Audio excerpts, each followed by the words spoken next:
Okay, back to the tefillin. So yesterday we were learning about the right-handed and the left-handed, that, basically it goes primarily by the writing, but if you do everything else with the other hand, so then there's a machlekes and halacha.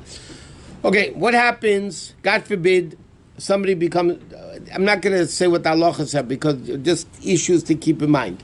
What happens, God forbid, a right-handed person becomes paralyzed on the left hand. God forbid they have a stroke, now they're paralyzed, it dries up. Okay, so obviously you can still put that tefillin on that hand. The question would be, what happens if he's a right-handed person, and then he becomes, God forbid, paralyzed in the right hand?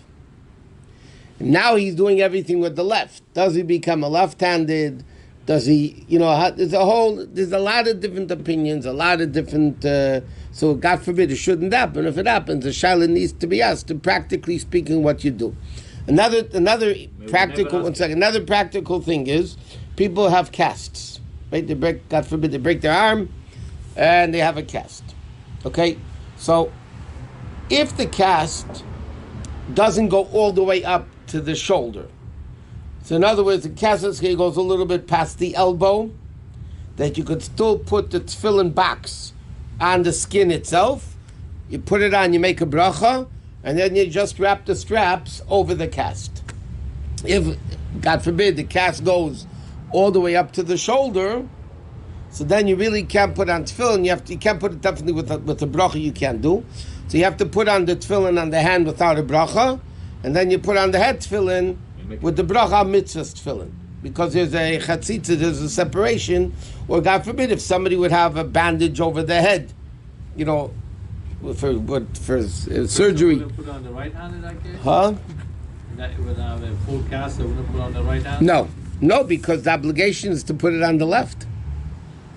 Yeah, but if somebody's no, it doesn't work like that. No, see, it doesn't work like that by tefillin. Tefillin, if I have to put it on the left hand, I can't say, okay, temporarily the left hand is out of commission, I'll put it on the right hand. You're not going to tefillin. What if the cast is so big, you're going to run out of strap? You can't do your hand. That doesn't matter. This, the main thing is just we mentioned yesterday, we learned yesterday, that the reason why we don't do the fingers is to minimize the separation between the bracha and the head. Those that follow the Vilna Gaon didn't even wrap it 7 times on the hand. He said what they did was, until after the bracha. They made the bracha on tefillin, they tightened here, and then right away they put on the head tefillin. Then they put on the 7 straps. Because he said the 7 straps are also not that important. Again, to minimize the separation, so they would tie it here, and right away put on the head. Most of the people throughout the world, would put it around on the arm, but that doesn't make it or break it as far as the mitzvah of putting on tefillin. As long as you could put it on the body above the cast, so that's what needs to be done. Okay. It's like, God forbid, somebody that has only half a hand, he can put the tefillin, but he doesn't wrap it. Yeah, God forbid, if somebody has a part of that amputated, they could put it on the top with a bracha, and they don't wrap it. Okay, another interesting din is that the tzur cannot be turned over. The black side has to be out on the hand and on the headpiece. This that comes down, the 2 long things, that doesn't matter if it's not straight. Shulchan Aruch said that doesn't matter. But in fact, Al Rebbe quotes from the Gemara in Gersa Tshuva that Rav Huna, one time his head tefillin, the Ritzua turned inside out, he fasted 40 fasts. Yeah. Okay?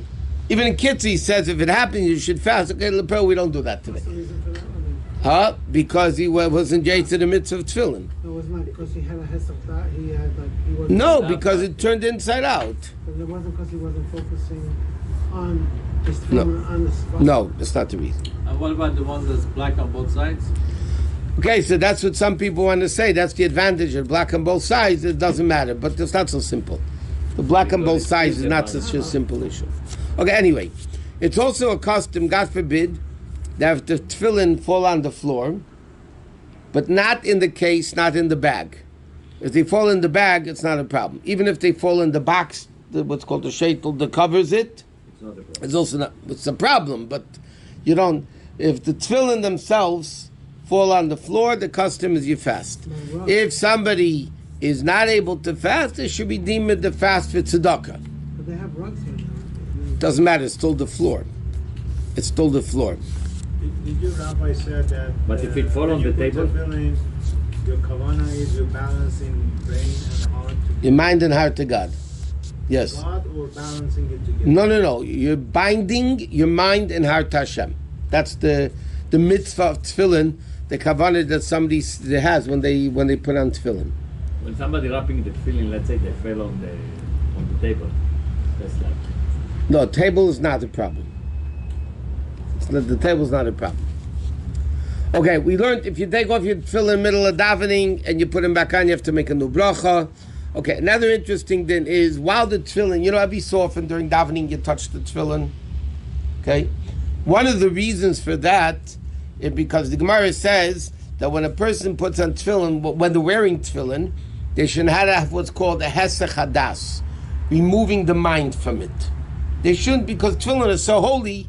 In fact, they bring a thing even from the tzitz of the Kohen Gadol, So it says, when you're davening, okay, but like this, you shouldn't think about foreign things that are foreign to tefillin.